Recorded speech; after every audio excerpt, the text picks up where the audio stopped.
Hi, this is Ogres, and this video review is on the WWF Survivor Series 2001, which took place on November 18th, 2001. Today's recording date is November 19th, 2021. Excuse me.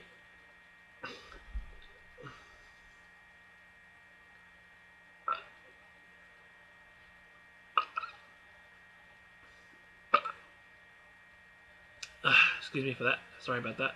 It's just after 9 p.m. I was supposed to record this this morning around 10 a.m., but my neck was still hurting, but it's feeling better now. I went to the city earlier this afternoon to pick up my Pokemon Switch game pre-orders, the Brilliant Diamond and Shining Pearl. I will be doing a video on that probably, if not tonight, I'll do a proper video on that tomorrow. But yeah, let's get on to this video review of Survivor Series 2001. Today is the 20th anniversary of that event, or just after the 20th anniversary. This took place from Greensboro, North Carolina, I believe. I don't have it written down.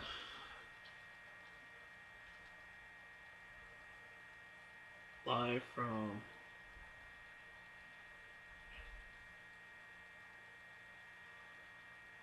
yeah, Greensboro, North Carolina. Let me just take a look and see which building it took place from.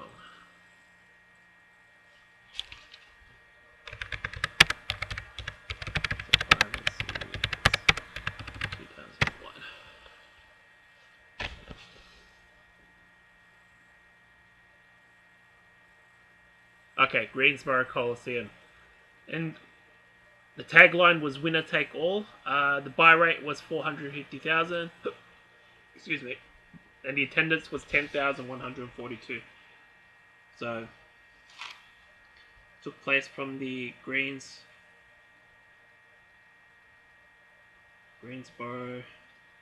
Coliseum. Yeah, the buy rate was 450,000, as I mentioned before. And the attendance was, what was it? 10,142. From what I got here. Yeah, 10,142 for the attendance. And the tagline was the winner take all for this event. That was the tagline. That's in reference to the main event, which was the 5-on-5 Tag Team Elimination Match, where one company stays in business, either WWF or The Alliance. I will get to that main event in a bit. So yeah, I'll probably do this Survivor Series 2001 review as a premiere. So yeah, most likely I'll get comments in the live chat during this video. I'll probably say hi when it comes up, when it premieres. So onto the card itself. The first match, the opening match on this pay-per-view was Christian defending the WWF European title against Al Snow, but Christian ended up by winning by pinfall and retained his WWF European Championship. So the Alliance, I mean, it doesn't really count, but the Alliance, based on that, went up 1-0. I think there was a heat match as well, but I forget what it was. Let me just have a look.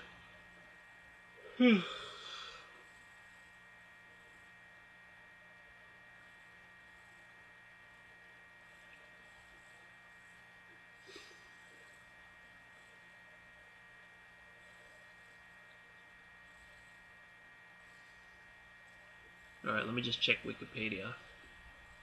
And I'm on Wikipedia, if not every day, then every other day. Let's see.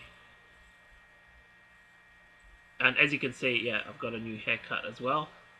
I had it done yesterday afternoon, I believe. Yeah, it was around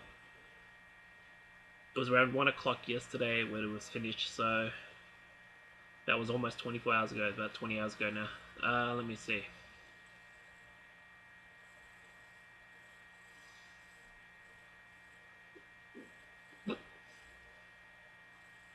Oh yeah, here we go. says here on Wikipedia, before the event began, a dark match took place on Heat in which Landstorm, Just Incredible, and Raven defeated Albert, Scotty 2 Hotty, and Spike Dudley. So, technically, they're 2-0 because there was a match on Heat, which technically it doesn't count, but in terms of overall wins, I guess it counts. So yeah, from what I remember, yeah, that was the Heat match.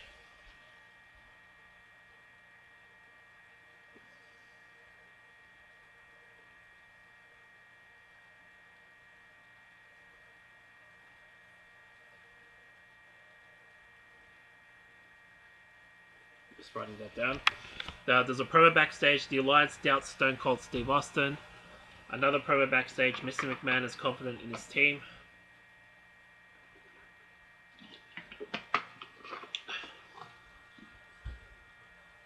Match number 2 was William Regal versus Tajiri. Regal won by pinfall.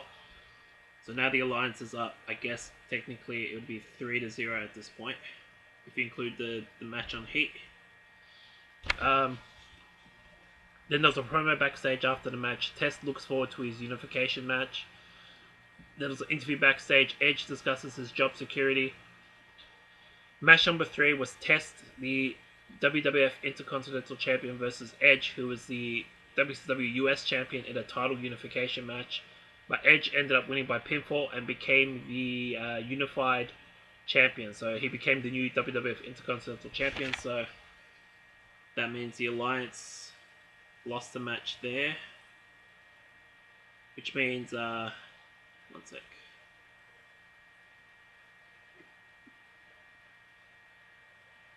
Yeah, which means Edge gets to keep his job regardless of what happens in the main event. So yeah, because he's now a double champion. So what the hell is up with my writing today? 3-1. It's not that hard. Then there was a promo backstage. Stephanie has a lot on the line tonight.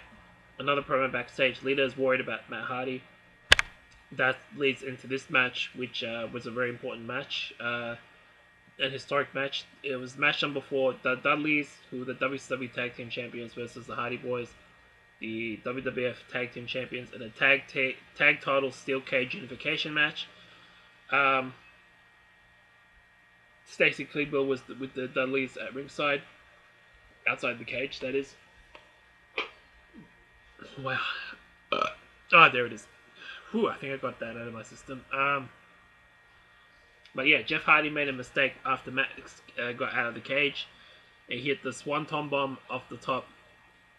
He was trying to get Devon through the table, but Devon moved and he ended up going through the table himself. And then I think Bubba Ray Dudley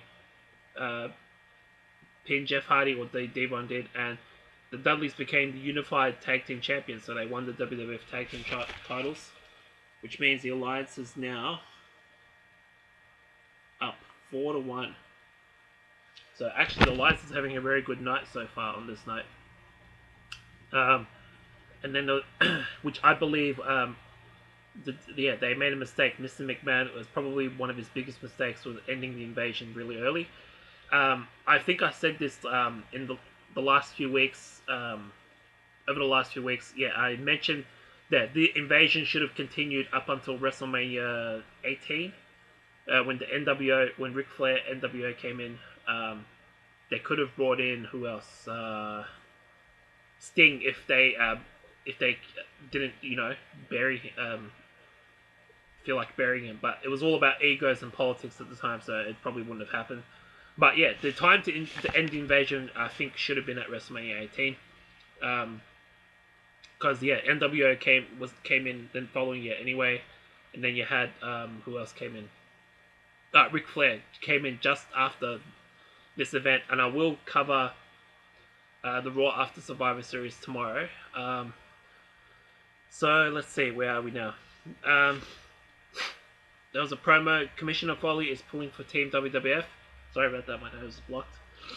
The promo backstage after that, Test attacked Scotty 2 Hotty backstage, so he took his spot in the Immunity Battle Royal, which was coming up now. Match number 5, it was a Survivor Series Immunity Battle Royal. I guess the two commissioners Foley and Regal from WWF and The Alliance agreed on this. But Test ended up winning this match, which means, the Alliance now is up. Because Test was a part of the Alliance during this time. So 5-1, which I believe was probably his best ever period in wrestling.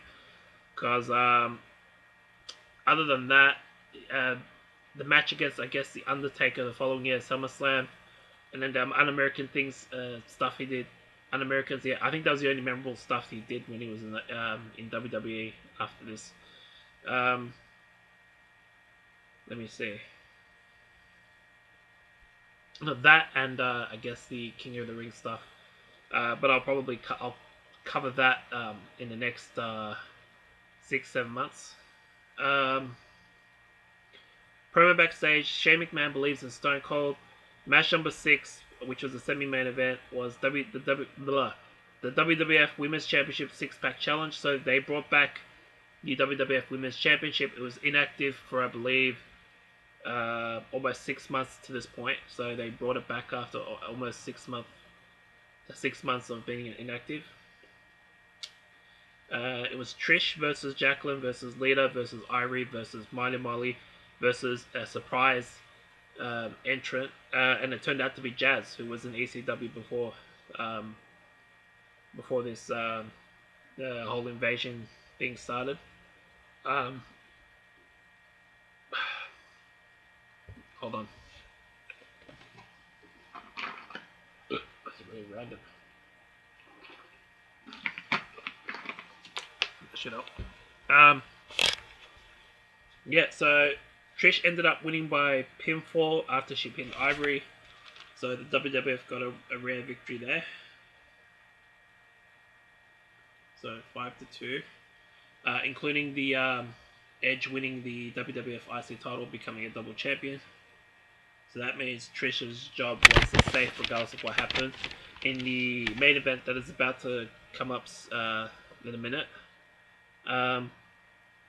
Same thing for the Dudley Boys. Their job is safe. Test is the other one from the Alliance. Who else we got? And then you have Christian. So those members of the Alliance still will have safe jobs. Hold on.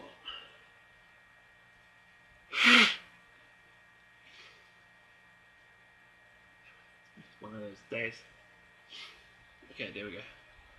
Then there's a promo backstage. Mr. McMahon talks to the Survivor Series team, and then finally we have the match that everyone's been waiting for. Match number 7, Team WWF versus Team Alliance in a winner-take-all 5-on-5 elimination match. Team WWF, I believe, was made up of... Let's see if I can get this. Hold on, let me check. I want to make sure I get this right. It's been... when's the last time I watched this? November 3rd, so over 2 weeks ago.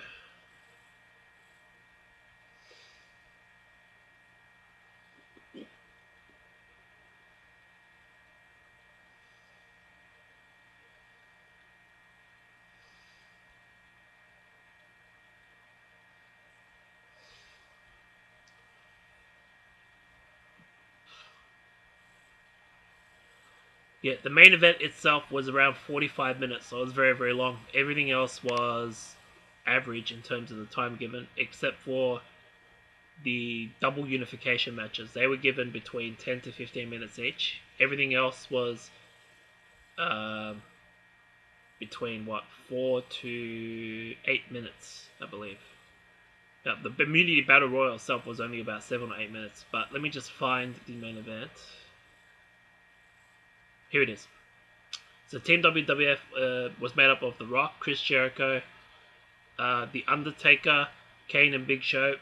The Big Show took Mr. McMahon's spot. I forget which episode of Raw or SmackDown it was leading into Survivor Series from a couple weeks back before this.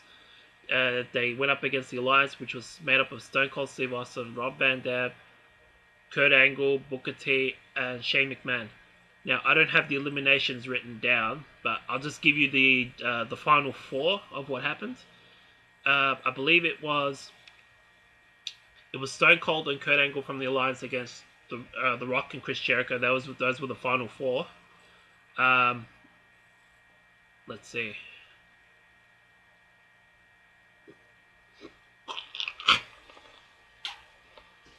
Actually, maybe I can. No, I think the eliminations are on Wikipedia. Maybe I can do the full eliminations. Let me just have a look. Right, so Big Show was first eliminated by Shane after a leap of faith. Shane was eliminated by Jericho after Lion Salt. Kane was then eliminated by Van Dam after a diving thrust kick when everything turned into chaos. Then an Undertaker was eliminated by Angle after Austin performed a Stone Cold Stunner on Undertaker and placed Angle on top of him. I remember that part of the event. And then Booker T was eliminated by Rock with a roll-up. Van Dam was eliminated by Jericho after a breakdown. And then I think the final four was around this point. Angle was eliminated after Rock forced Angle to submit to the sharpshooter. And then the final three, Jericho was eliminated by Austin with a roll-up. So the final two was the Rock and Stone Cold Steve Austin to determine the fate of both the WWF and the Alliance.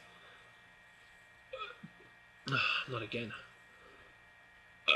Excuse me. It's still coming out even though already 8 hours ago. Where was I?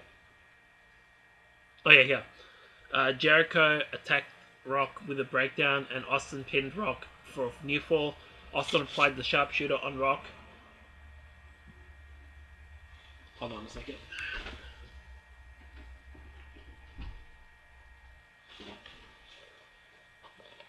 Damn it, where was I? Oh yeah, Austin applied the sharpshooter on Rock, but Rock touched the ring ropes, forcing Austin to break the hold. Rock applied the sharpshooter on Austin, but Austin touched the ring ropes, forcing Rock to break the hold. Rock performed a Stone Cold Stunner on Austin, but Nick Patrick pulled Earl Hebner out of the ring, avoiding the pinfall. Austin performed a rock bottom on Rock.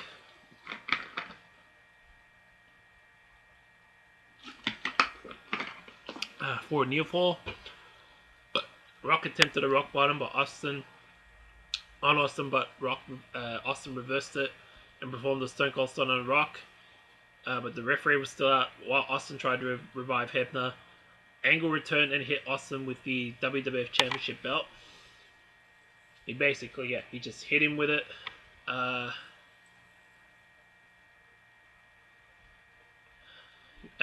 Rock performed a rock bottom on Austin to win the match, forcing the Alliance to disband, which means WCW would die.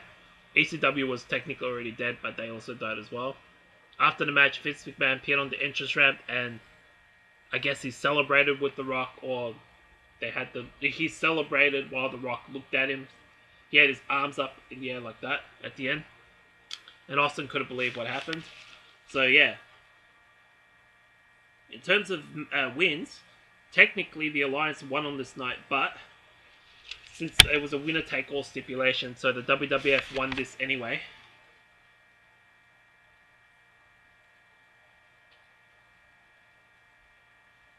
Let me just write this down. Winner-take-all.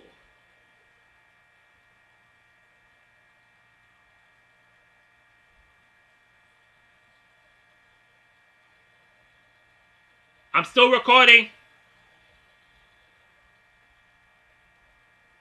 Hello?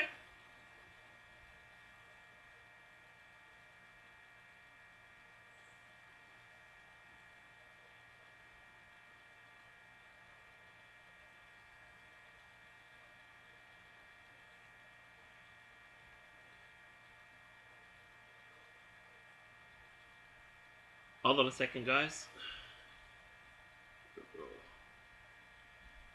Okay, they're done.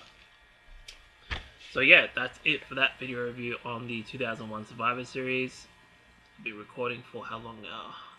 Ooh, very long actually. As an overall grade, I thought this was very good. Deserves at least an A grade, even watching it back. There was probably some moments in the middle of this show I thought were dead, which made it around in the middle of the road, like a B, C grade. And then like the last two matches bumped it up to an A. So as an overall score, I'm giving this a 8 out of 10. Yeah, the match of the night was definitely the winner takes all match. So yeah, that's the 2001 Survivor Series. Let me know what you thought about it in the live chat and in the comments section below. Yeah, comment section below, and then like my channel and subscribe. Like my video and subscribe to my channel. You can tell I'm a little bit tired after what I did in the city early today. I will be doing a video review on the Pokemon games that I purchased earlier today. Probably not going to do it tonight. I'm going to do it tomorrow morning. I'm also going to review the Raw After Survivor Series in the morning. Yeah, I'll probably be doing that as a normal review, but I'll see how I go. But yeah, that's it for this video review on the 2001 Survivor Series. I believe this was the